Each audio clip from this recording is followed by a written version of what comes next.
नमस्कार दोस्तों। तो कैसे हैं आप लोग? उम्मीद करता हूं आप सभी अच्छे होंगे। और एक वीडियो हमने आपके पास से ये हमारी आंसर की का चौथा पार्ट आएगा, चौथा वीडियो है। और इस वीडियो में हम जो बात करने वाले हैं वो आंसर की बात करने वाले हैं। क्वेश्चन 101 से लेकर 150 तक संपूर्ण इसमें करने का प्रयास करेंगे। और ये जो क्वेश्चंस हैं, जो पहले जो क्वेश्चन आपके सामने थे, उन क्वेश्चनों को आपने देखा होगा। और आज हम 101 नंबर के आंसर से चलेंगे। ये जो पेपर है, ये पेपर है कौन सा? 18 जून 2024 को ये पेपर हुआ था। और ये 19 जून को ये पेपर क्या हो गया था? रद्द हो गया था। लेकिन ये जो पेपर है हमारे पास एनटीए का आया है, ये ऑफलाइन पेपर था जो 6 साल में पहली बार एग्जाम हुई थी ऑफलाइन, तो उसका ये पेपर था। इसको हम आगे बढ़ाने का प्रयास करते हैं। जो भी हमारा जो कंटेंट है वो हम देखने का प्रयास करेंगे, ठीक है। तो ये हमारे पास देखिए, प्रयास करके देखते हैं। हाँ सही है। तो ये देखो क्वेश्चन है हमारे पास। क्वेश्चन क्या है? क्वेश्चन ये है, ये यूएसबी, ये देखो, ठीक है। क्वेश्चन ये है हमारे पास, सभी प्रकार के नलीय विभेद को दूर करने से संबंधित अभिसमय convention of the elimination of the all forms racial discrimination किस वर्ष अनुमोदित हुआ? तो ये हुआ है 1965 में। 1965 की बात कर रहा है ये। और ये जो कन्वेंशन है इसकी बात चल रही है इसमें, ठीक है। तो ये हमारे सामने एक क्वेश्चन था, क्वेश्चन नंबर 101। आगे हम बढ़ते हैं। क्वेश्चन नंबर 101 से आगे हम बढ़े क्वेश्चन नंबर 102 पर। 102 नंबर का जो क्वेश्चन है ये मिलाने वाला क्वेश्चन है।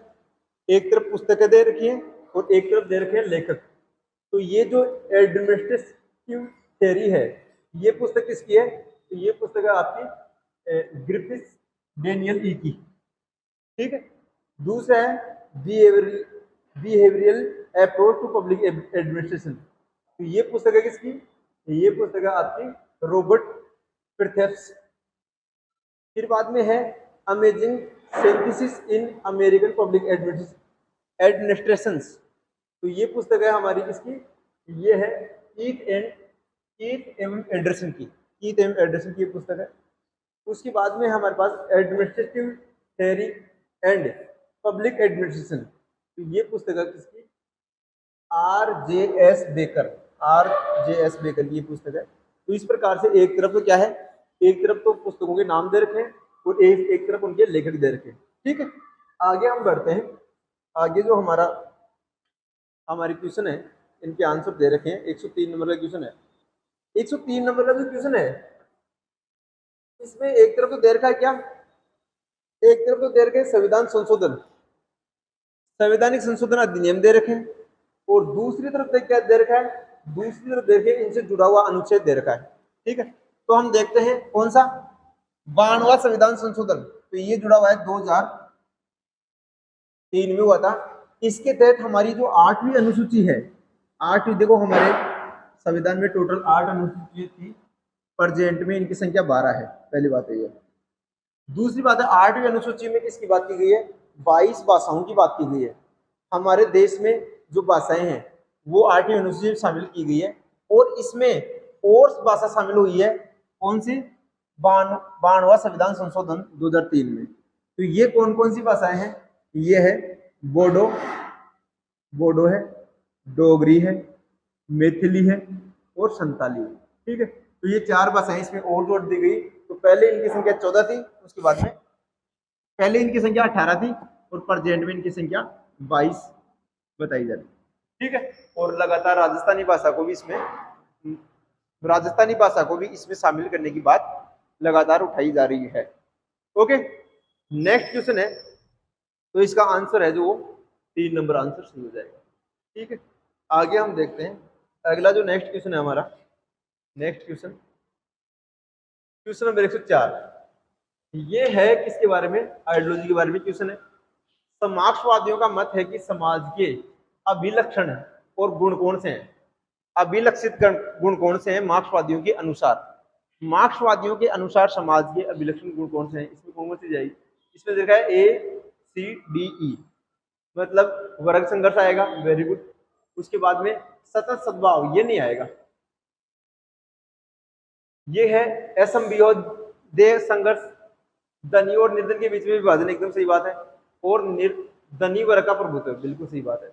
ये जो मार्क्सवादी है ये क्या करते हैं, ये इसमें लक्षण बताते हैं, ये मार्क्सवादी समाज में लक्षण बताते हैं, ये वर्ग संघर्ष होगा, है असंविरोध संघर्ष होगा, उसके बाद सतत सद्भाव होगा, धनी और निर्धन में बीच विभाजन होगा, और धनी वर्ग का प्रभुत्व स्थापित होगा किसमें, मार्क्सवादियों के अनुसार। तो ये इसका आंसर है 2। ओके, नेक्स्ट चलते हैं हमारे नेक्स्ट आंसर। कोई भी चीज आपको किसी भी समझ में नहीं आए तो आप कह सकते हैं। ये देखो, ये जो क्वेश्चन है इसको मैं सर्च कर रहा था, नीति आयोग का गठन हुआ है 2015 में, ठीक है। ये गुड्स एंड सर्विस टैक्स आया 2017 में, ठीक है।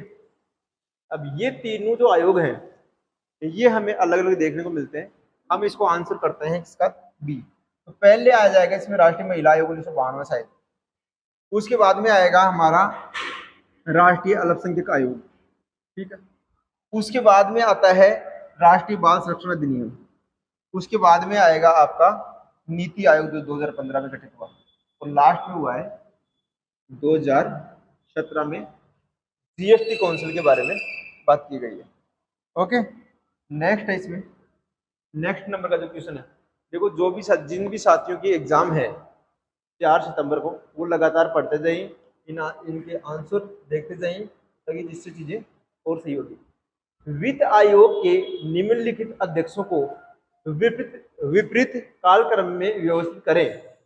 तो इसमें देखो कौन कौन से हैं। पहले आएगा इसमें NK सिंह है पहले, उसके बाद में आएगा AM खुसरो, ठीक है। उसके बाद में आएगा YB चौहान, ये चौहान है, सहन लिख रखा है। उसके बाद में आएगा आपका कौन सा, महावीर त्यागी, और उसके बाद में आएगा K संतान। तो ये वित्त आयोग के अध्यक्ष हैं प्रेजेंट, ये लगातार इनके तरफ दे रखे हैं, ये आप देख सकते हो, और इनको आप टेबल में भी देख सकते हो जो कालक्रम के अनुसार है। ओके, भारत के निम्नलिखित राष्ट्रपतियों को कालक्रम में व्यवस्थित कीजिए, ठीक है। डॉक्टर S राधाकृष्णन आएगा सबसे पहले, क्योंकि ये बना हुआ है कब, डॉक्टर S राधाकृष्णन राजेंद्र प्रसाद के बाद में बने थे। उसके बाद में जाकिर हुसैन आएगा 1969 में। उसके बाद में आएगा R वेंकट रमन आएगा। उसके बाद में आएगा शंकर दयाल शर्मा, और पहले आएगा नीलम संजीव रेड्डी, और लास्ट में आएगा शंकर दयाल शर्मा। ये जितने भी राष्ट्रपति के क्रम दे रखे हैं ये आपके लिए बहुत इंपॉर्टेंट है, आप इनको देखकर जाइएगा। ओके, नेक्स्ट है, नेक्स्ट आंसर आपका, जापान ने मंचूरिया पर किस वर्ष हमला किया। जापान ने मंचूरिया पर 1931 में हमला किया था। ओके, तो इसका डी आंसर है 1931। ओके, नेक्स्ट,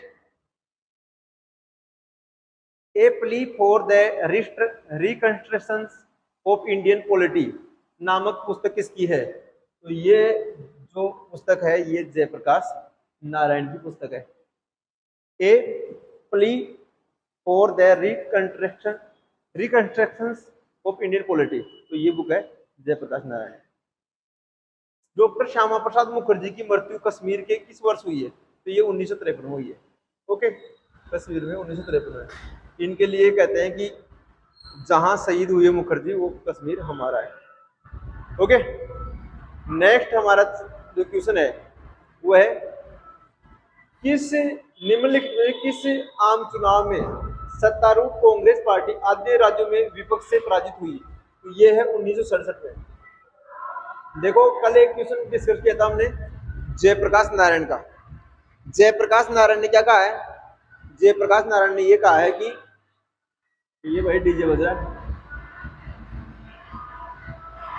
एक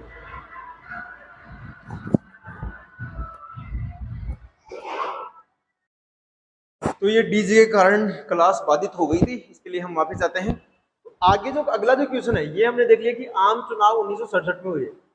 अब इस आम चुनाव में क्या होता है कि 1966 में, देखो आपको बताया कि 1966 में लाल बहादुर शास्त्री की मृत्यु हो जाती है। हमारे पहले जो प्रधानमंत्री है ना, पहले प्रधानमंत्री वो 1950 से लेकर 1964 तक रहते हैं, जवाहरलाल नेहरू। ओके, उसके बाद में 64 से लेकर 66 तक कौन रहते हैं? लाल बहादुर शास्त्री।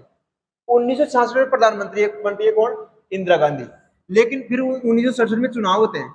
ये पहली बार था कि जो वो है, जो क्या कौन है, जो इंदिरा गांधी है, इंदिरा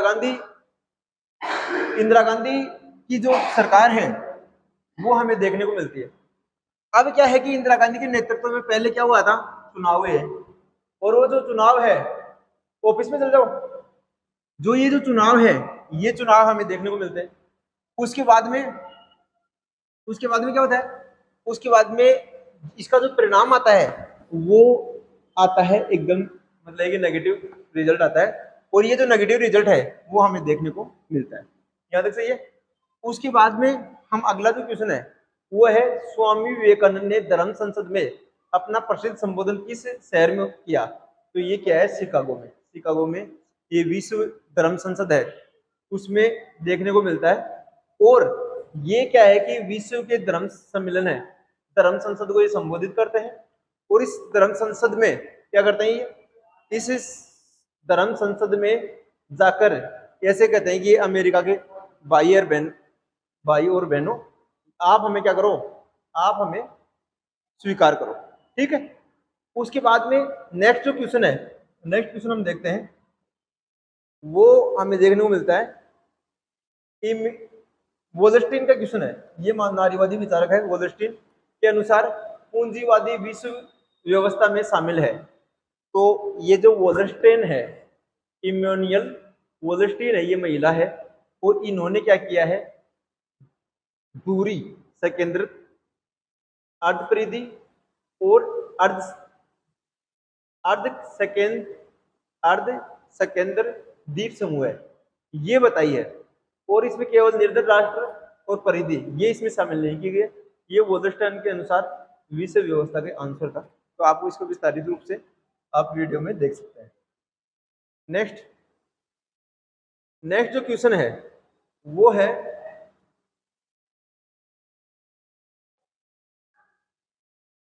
देखो, निम्नलिखित किसने संसदीय सरकार को सीमित सरकार है? संसदीय सरकार सीमित सरकार है, ये कोटेशन वुड्रो विल्सन का है। ठीक है।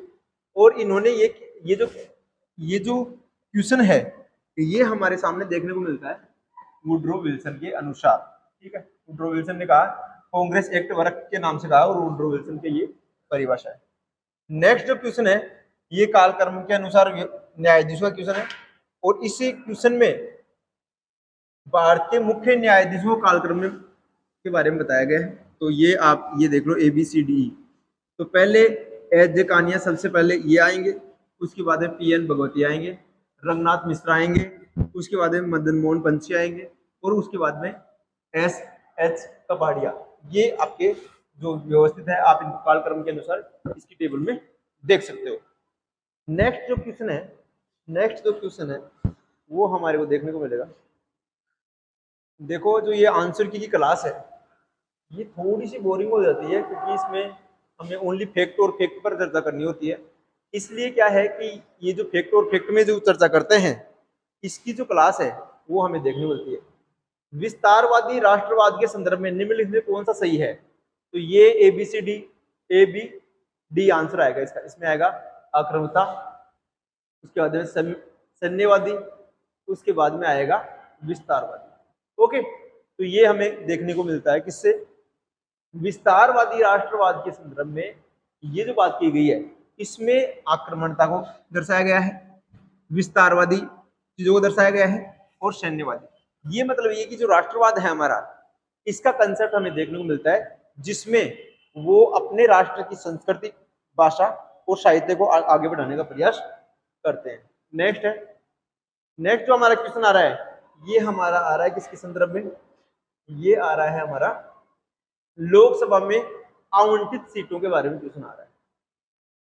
संख्या के अनुसार राज्यों का आरोही क्रम में व्यवस्थित कीजिए। तो सबसे ज्यादा जो लोकसभा की आवंटित सीटें हैं ये है महाराष्ट्र में। ठीक है। उसके बाद में है पश्चिम बंगाल में, गणता क्रम के हिसाब से। उसके बाद में बिहार में, ठीक है, उसके बाद में कर्नाटक में, और उसके बाद में उड़ीसा में। तो इन जो जो सीटें हैं लोकसभा की, ये हमें देखने को मिलती है सबसे पहले महाराष्ट्र में, उसके बाद में पश्चिम बंगाल में, फिर बिहार में, फिर कर्नाटक में, और फिर उड़ीसा में। तो ये आपको आंसर देखने को मिलता है। केंद्रीकरण के चौखंबा मॉडल, तो ये राम मनोहर लोहिया से जुड़ा हुआ है, चौखंबा मॉडल, ठीक है, राम मनोहर लोहिया चौखंबा मॉडल से जुड़ा हुआ है। उसके बाद में लोकसभा में, लोकसभा में लोकसभा में लोकसभा में निम्नलिखित राज्यों के आवंटित क्रम, यही वो जैसे लोकसभा में क्वेश्चन आया था, वैसे ये राज्यसभा की सीटों के बारे में क्वेश्चन है। राज्यसभा की जो सीटें हैं उसके बारे में क्वेश्चन है। तो सबसे पहले इसमें आएगा ओडिशा, महाराष्ट्र, उसके बाद में आएगा इसमें तमिलनाडु 2 नंबर पर, उसके बाद में आएगा पश्चिम बंगाल, उसके बाद में आएगा आपका मध्य प्रदेश, और उसके बाद में आएगा उड़ीसा। वही क्रम है जो लोकसभा के था, वही राज्यसभा का इसमें दे रखा है। नेक्स्ट जो क्वेश्चन है वो है निम्नलिखित वेदुक के केस में कालक्रम में व्यवस्थित कीजिए। इसमें आएगा, पहले आएगा इसमें गोलकनाथ केस, उसके बाद में आएगा मिनरल्स, उसके बाद में आएगा आपका इंद्रासानी, उसके बाद में आएगा आपका कौन सा है, उसके बाद में आएगा इंद्रासानी के बाद में कौन सा है, SR मुंबई है, ठीक है। तो इस प्रकार से ये हमें देखने को मिलता है, और उससे पहले आएगा केशवचंद्र भारती। तो ये जो क्रम है, ये 3 नंबर का जो आंसर है, ये आप इसमें देख सकते हैं। नेक्स्ट है लाल बहादुर शास्त्री। लाल बहादुर शास्त्री ने दिया था जय जवान जय किसान का नारा। इंदिरा गांधी ने नारा दिया है गरीबी हटाओ। विनोबा भावे ने नारा दिया है भूदान, और दीनदयाल उपाध्याय का है एकात्म मानवतावाद। तो एक तो तरफ तो विचार और नारा है, एक तरफ कौन से लीडर को दे रखा है इसमें। ओके, नेक्स्ट कि आग के पास मोम को लाकर देखो, आग के पास मोम को लाकर देखो, हो इजाजत तो तुम्हें हाथ लगा कर देखो। ये है 122 नंबर का क्वेश्चन। 122 नंबर क्वेश्चन है दक्षिणी एशियाई क्षेत्रीय सहयोग संगठन कब अस्तित्व में आया? तो ये 1985 में आई। सार्क की बात कर रहा है, सार्क का गठन 1985 में हुआ है, ठीक है। नेक्स्ट है आपका नेक्स्ट क्वेश्चन, ये कालक्रम का क्वेश्चन है। ये किसके बारे में? उपराष्ट्रपति के बारे में क्वेश्चन है, कालक्रम के बारे में। भारत के निम्नलिखित उपराष्ट्रपतियों के पद को संभालने का कालक्रम व्यवस्थित कीजिए। तो ये देखो इसमें दे रखा है, सबसे पहले आएगा GS पाठक, उसके बाद में आएगा आपका JD दत्ती, उसके बाद में आएगा आपके कौन सा, उसके बाद में आएगा आपके सामने कौन सा आएगा, ये आएगा, ये M हिदायतुल्लाह आएगा। उसके बाद में आएगा BS शेखावत लास्ट में आएगा। ये आएगा KR नारायण, 4 नंबर पर, 5 नंबर आएगा BS शेखावत। ओके, तो ये क्वेश्चन हमें देखने को मिलते हैं।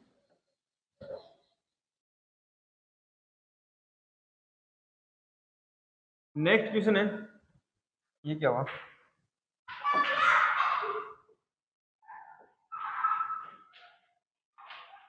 अच्छा, ये हमें देखने को मिलता है नेक्स्ट क्वेश्चन 124 नंबर का क्वेश्चन। देखो, वैश्वीकरण को प्रोत्साहित करने के लिए, वैश्वीकरण को प्रोत्साहित करने के लिए कौन करता है? तो ये करता है बाजारवादी अर्थव्यवस्था प्रभावित करती है, पूंजीवादी प्रवाह प्रभावित करता है, फिर व्यक्तिगत स्वतंत्रता प्रभावित करती है, फिर बाद में कौन?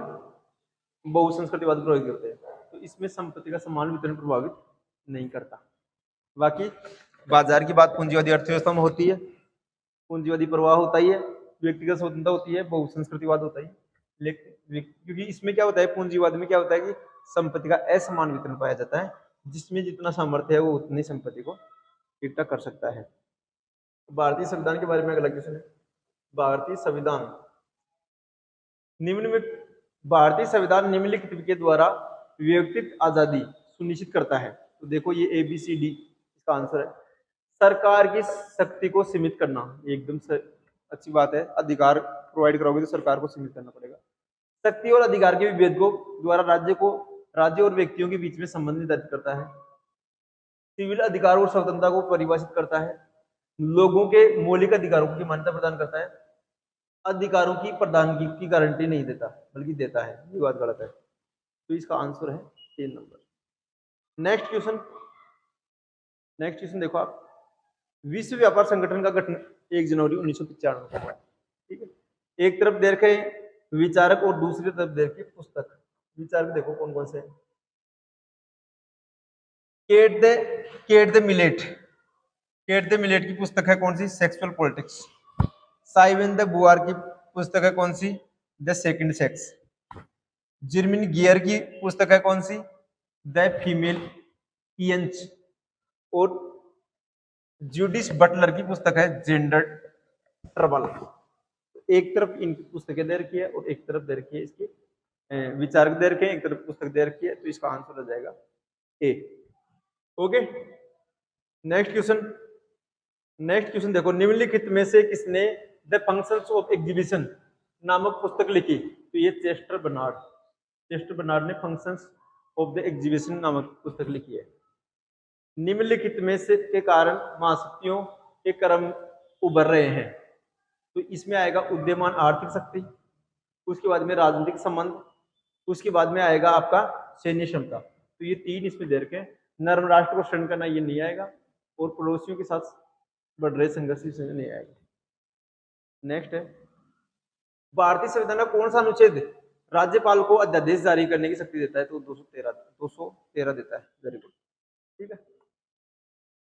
राजनीतिक घटनाक्रम कालक्रम में, ये कालक्रम वाले क्वेश्चन अब की बार तो खूब आए हैं। इसमें क्या है कि राष्ट्रपति का, प्रधानमंत्री का, राज्यसभा का, ये क्वेश्चन देखने को मिले हैं। जितने भी कालक्रम के क्वेश्चन है वो आप पढ़ के जाना, नेक्स्ट एग्जाम में आ सकते हैं। तो 4 सितंबर को होने जा रही है। कोंकणी को 8वीं अनुसूची में जोड़ा गया। Very good. फिर इसका आंसर है ए। पहले तो 1 नंबर दिया आएगा, ठीक है। मध्य प्रदेश पुनर्गठन अधिनियम, इसमें आएगा, फिर ये आएगा 2 नंबर।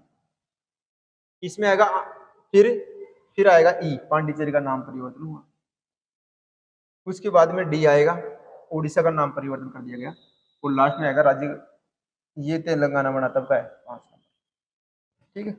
तो ये हमें देखने को मिलते हैं। नेक्स्ट क्वेश्चन नंबर 132 देखो। विश्व को केवल मजाक में ही गढ़ा जा सकता है। जो भी व्यक्ति राज्य की राजनीतिक शक्ति का अधिग्रहण करना चाहता है, उसे बरकरार रखना चाहता है, उसके पास मजबूत सेना भी होनी चाहिए। तो ये माओ जेदांग जो चीन के हैं, माओ जेदांग है ये चीन के, माओ जो जेदांग है ये चीन के हैं। और इन्होंने ये क्या किया है, ये बात की है। ये है मनचून समझौता, ये 1938 में हुआ है। तो ये हमें देखने को मिलते हैं, ठीक है। नेक्स्ट जो क्वेश्चन है, engaging India diplomacy democracy and the bomb नामक पुस्तक के लेखक कौन है? तो स्टोक टोबलेट इसके लेखक माने जाते हैं।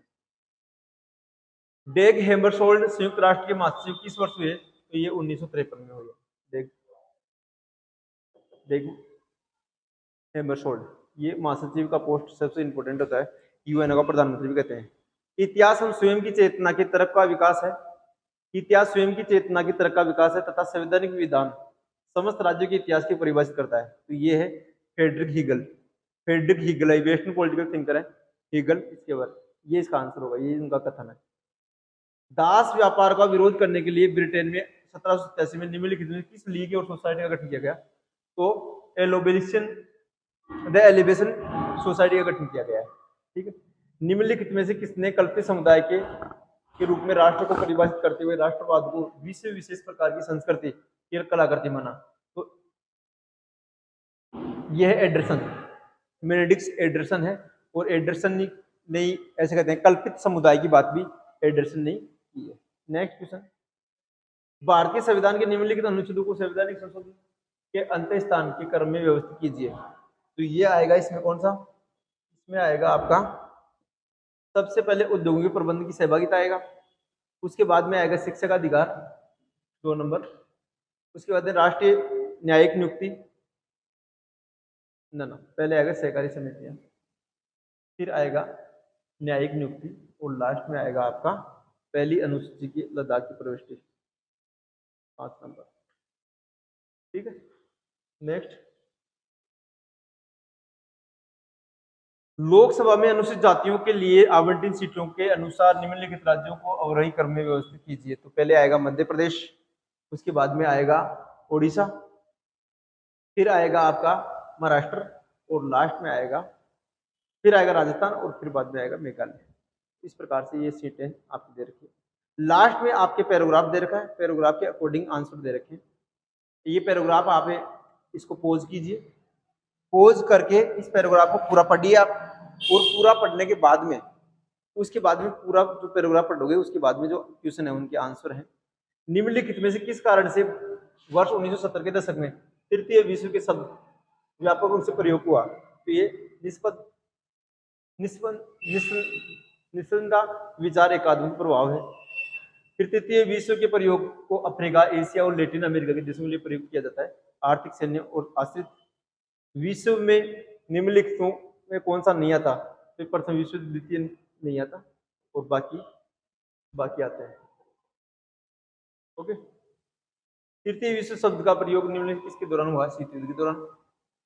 उसके बाद में तृतीय विश्व में निम्नलिखित में शामिल है, कौन है शामिल है? तो ये शामिल है इसमें उदार लोकतांत्रिक विश्व। तो ये आपका फिर से आया है पैराग्राफ, इसको आप पोज कीजिए और पढ़िए, और नीचे इसकी क्वेश्चन के आंसर दीजिए।